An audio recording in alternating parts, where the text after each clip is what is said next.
Hola a todos, estoy muy emocionada de poder volver a acompañarlos en un nuevo episodio de nuestro video podcast institucional.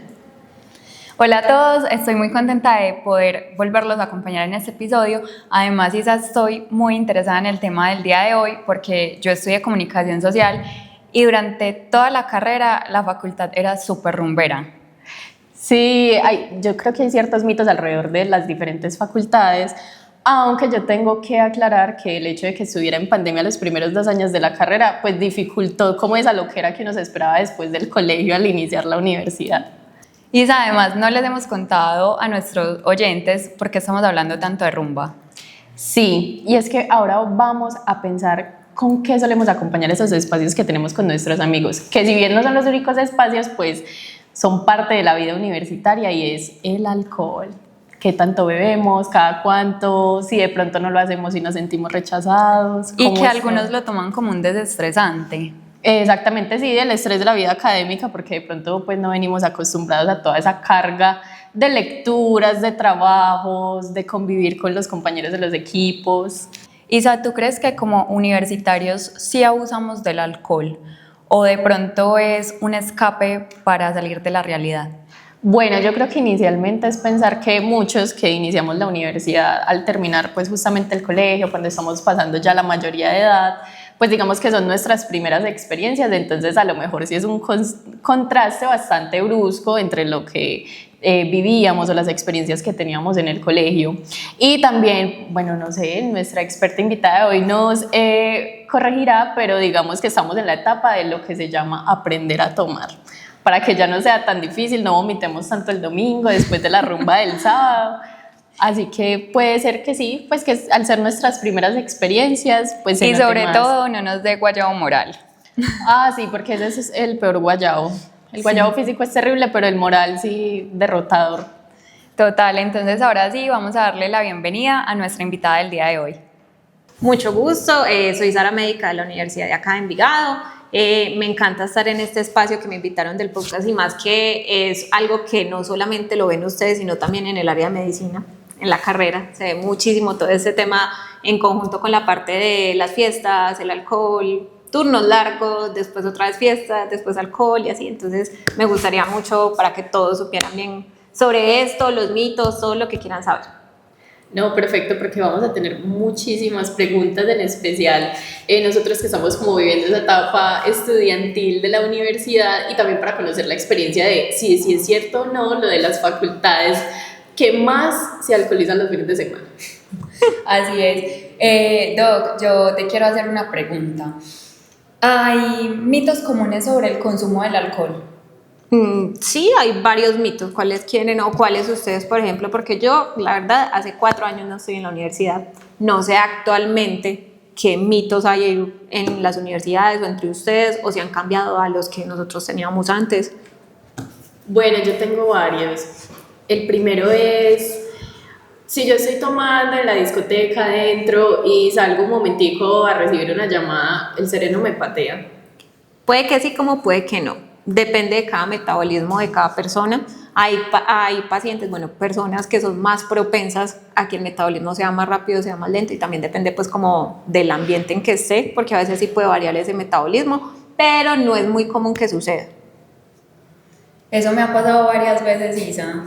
Literalmente salgo de una discoteca, vuelvo y entro y ya estoy borracha. Ya me emborraché.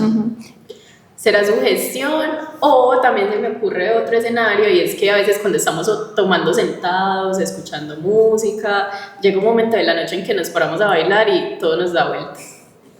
Sí, es exactamente lo mismo, es por el mismo metabolismo. Cuando uno está sentado, el metabolismo de nosotros o la parte fisiológica está uno como en reposo, entonces todo el cuerpo está en reposo. Cuando uno se para, empieza a bailar, empieza el metabolismo rápido y entonces ahí es cuando aumentan los síntomas de lo que usted tomó con el alcohol, que es como cuando, no sé si les han dicho, no sé, eso decían mucho como baile bastante para que se le pase el efecto del alcohol y no se emborrache tanto, que eso es ¿por qué? Porque entonces empieza a metabolizar el cuerpo más rápido el alcohol y por ende se va a hacer mucho más rápido el que dejen de sentir los síntomas o que lleguen a un punto como, ay, otra vez estoy medio bien, puedo seguir otra vez tomando, pero en realidad es por ese mismo metabolismo.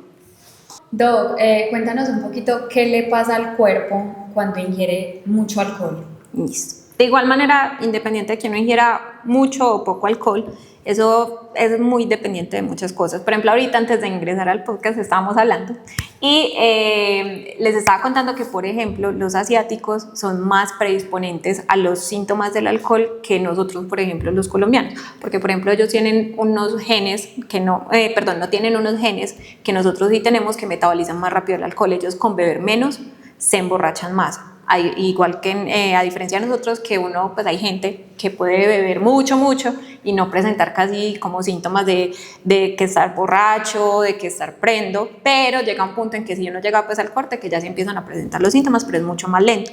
¿Qué sucede? Que uno cree al inicio que el alcohol lo que hace es algo eufórico, ¿cierto? Que uno dice como, ay, él es súper cansón porque se pone muy hablantinoso cuando está bebiendo, cuando empieza a beber un poquito, empieza todo hablantinoso, pero ustedes notan de pronto que la persona empieza y llega como a un punto de estoy súper eufórico, a un punto de que ¿qué le pasó? Se debilitó, está ya hablando enredado, ya está medio caído en el piso. Ese tipo de cosas es lo que hace el alcohol. En realidad el alcohol no hace como tal el efecto de euforia, sino que es como lo hace sentir a uno así inicialmente, pero en realidad es un depresor del sistema nervioso central. ¿Qué significa? Que después empezamos con la somnolencia, o sea, el antes nos apaga, que por eso incluso una persona con depresión, pues puede aumentar cosas psiquiátricas, ejemplo, como la depresión. Antes es un riesgo para personas con depresión, porque como es un depresor, empieza todo para abajo. Entonces, empieza con la somnolencia, empieza con el mareo, a balbucear, hablar arrastrado, o que incluso es tanta la depresión que hace, que es cuando uno dice se me borró el cassette o tengo lagunas, porque empieza a alterar la parte de la conexión cerebral, de los recuerdos, entonces me hace todas las amnesias de ese momento, o por partes. Pero es por esa misma depresión que hay con el sistema nervioso central, que en vez de ser para arriba, en realidad es para abajo. Bueno, Doc, yo tengo una pregunta y es, ¿qué errores solemos cometer los jóvenes cuando tomamos? Uno que se me ocurre es que pasamos, no sé, el tequila, el guaro con la cervecita y sabemos que combinar es terrible, pero, por ejemplo, ese escenario no nos parece tan catastrófico. ¿Qué otro tipo de errores podemos frecuentar? Uno, el combinar, lo que dijiste, el combinar un alcohol con otro por los diferentes tipos de ingredientes que tiene de componentes que tiene cada alcohol o cada marca, porque incluso entre marcas, aunque sea lo mismo, por ejemplo, ahorita que también estamos hablando, el tequila, el blanquito con el tequila, el amarillo. El amarillo, son de la misma marca, pero tienen diferentes componentes. Ejemplo, el blanco normalmente casi nunca produce guayabo, el amarillo sí. Entonces también depende mucho de si uno cree que combinarlos, no, ya súper, pero en realidad también los componentes influyen mucho. Y también está el que dicen como, es que si como grasa se me va a disminuir o va a evitar que me emborrache, y en realidad no es. En realidad es que lo que hace es que cuando uno come, el metabolismo se va poniendo más lento, entonces usted sí se va a emborrachar, más lento, pero lo va a hacer. O puede llegar a la parte contraria, cuando consumen alimentos grasosos, normalmente esto hace que el hígado tenga que metabolizar más, tenga que hacer más esfuerzo, porque no solamente está metabolizando el alcohol, sino también esa comida grasosa, y ya lo que hacemos es una bomba tóxica, de que incluso nos podemos intoxicar más fácil o llegar a la sobredosis con la parte del alcohol, o que generemos algún otro efecto secundario no deseado, incluso al otro día, que es cuando uno dice, pucha, ¿por qué estoy vomitando tanto? Porque estoy con mucha sed, que eso ya son efectos del guayabo, que uno llama, que en realidad son que tú tuviste tanto alcohol en la sangre y con tanta comida de grasa que hiciste choque y estás intoxicado, o sea, el cuerpo está tratando de reaccionar a botar todo, que es un reflejo del cuerpo, como venga, botemos el exceso de lo que está adentro, y es cuando empiezan los vómitos repetitivos, que incluso pueden llegar a afectar no solamente la parte del hígado, sino también la parte del páncreas, porque puede dar una pancreatitis aguda, independiente de que uno sea tomador crónico de alcohol o tomador apenas pues que tomó agudamente, pero que tomó en exceso. Yo, antes de que pasemos a la siguiente pregunta, sí quería consultarte el hecho de que a veces cuando estamos tomando, a la par nos compramos un energizante. ¿Qué tan provechoso es eso o si es cero recomendable?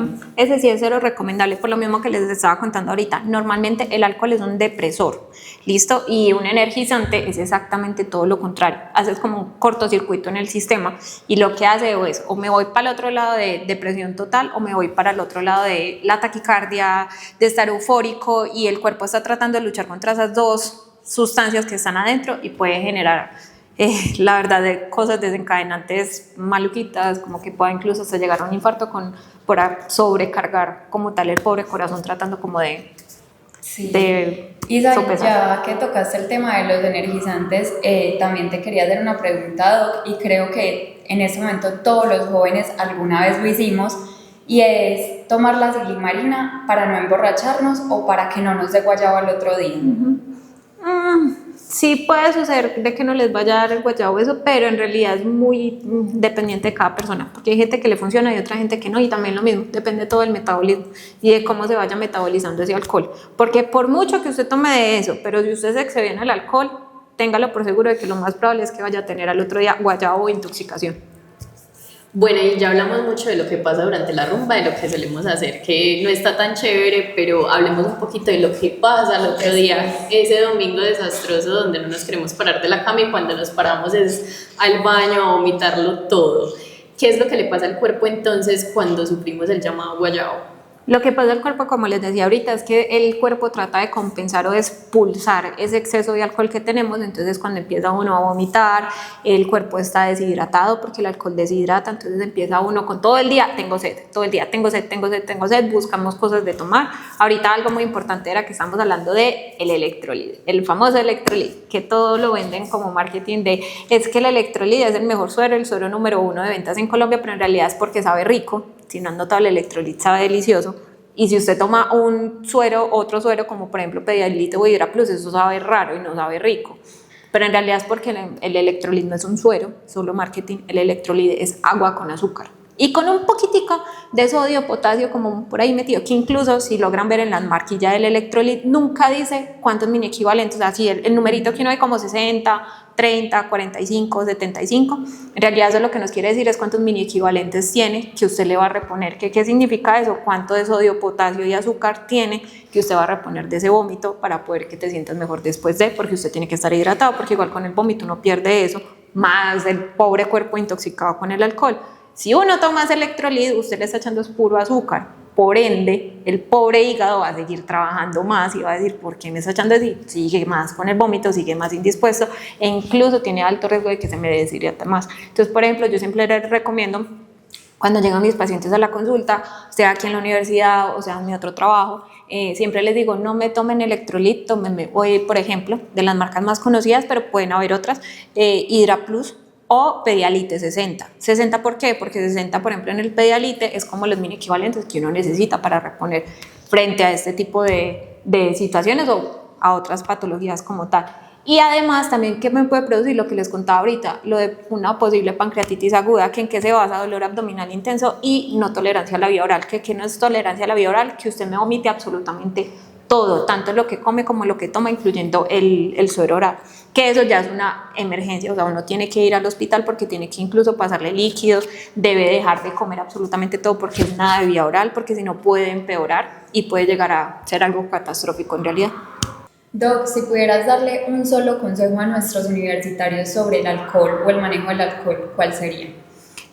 Sería principalmente que todo lo tomen de manera moderada, que no sea siempre todos los fines de semana, que así uno diga, como no es que es un día a la semana que voy a tomar, que me voy a emborrachar, que me voy a pasar la rumba, mejor dicho, que al otro día amanezco incluso hasta con lagunas o no me acuerdo de absolutamente nada.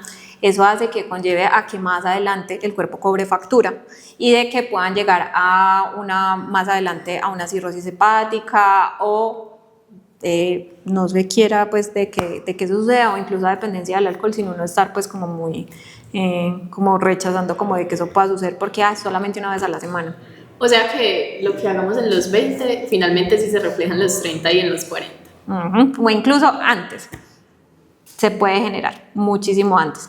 Bueno, Luisa, por favor no me invites más los fines de semana a beber. Anotado. Doc, muchas gracias por todos estos consejos. Sí, estamos muy agradecidas de que nos des todo tu conocimiento y algunos tips para de pronto sobrellevar más esos momentos en los que queremos pasarla bien con nuestros amigos y familia. Claro que sí, antes de ustedes, muchas gracias por invitarme a este espacio. Isa, yo creo que este episodio nos enseñó muchas cosas, nos dejó muchos tips. Ya saben que pueden devolver el episodio si tienen alguna duda, y la invitación es que disminuyamos el consumo de alcohol.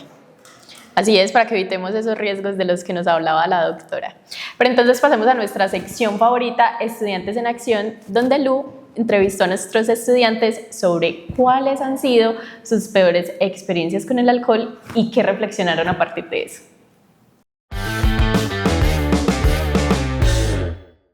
Estamos con Miguel y Miguel nos va a contar el día de hoy alguna experiencia o reflexión que le haya quedado después de una rumba y sobre todo con el alcohol. Miguel, cuéntanos. Bueno, más que nada, pues cuando uno ya se pasa de copas, uno se vuelve más, no sé si es más susceptible o más sensible a ciertos comportamientos de la gente. Entonces, es más que todo como enojos o malentendidos con personas que, pues cuando uno está en un estado normal, uno dice, yo por qué me enojé por estas cosas. Entonces, esos malentendidos con personas. Muchas gracias, Miguel. Estamos con Jerónimo y él nos va a contar su experiencia. Bueno, eso era un martes y había un amigo que me había llamado para beber porque había ganado una nota en 5 y empezamos desde las 12 y terminamos a las 6 y me emborraché y me terminó recogiendo mi novia y terminé vomitando todo el bar de aquí que queda acá al lado. Dios Ay, mío. Ya, eso es todo. Muchas gracias, Jerónimo. Con gusto. Bueno, Lu, experiencias muy interesantes que al final nos quedarán faltando un sinfín de anécdotas para contar, pero la invitación es la misma, a que seamos un poquito más conscientes en esos momentos de euforia con nuestros amigos y familia. Muchas gracias por escucharnos y recuerden, nos vemos cada domingo a las 12 del día por Spotify y YouTube. Además, si tienen alguna sugerencia de algún tema, pueden escribirnos al directo en @IVOficial. Nos vemos en el próximo episodio.